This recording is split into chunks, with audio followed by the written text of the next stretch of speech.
चलिए देखते हैं समरसेबल पंप में स्टार्टिंग और रनिंग कैपेसिटर कौन सा होता है। आइए पता करते हैं। ये देख रहे हैं 72 माइक्रोफैराड का ये कैपेसिटर लगा हुआ है एक, और एक कोने में एक छोटा सा कैपेसिटर लगा हुआ है, देख रहे हैं।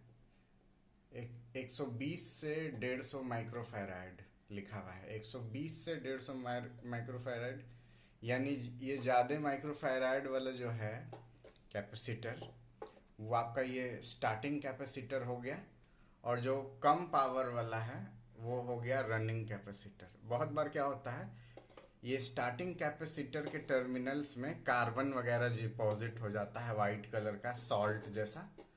तो क्या होता है, इस तरह का हमिंग नॉइज आता है। तो आप इसको पेट्रोल से या सैंड पेपर से टर्मिनल्स को, थिम्बल्स को क्लीन कर देंगे तो ये साउंड ऐसा नहीं आएगा। कुछ इस तरह का साउंड जो आता है क्लीन करने पे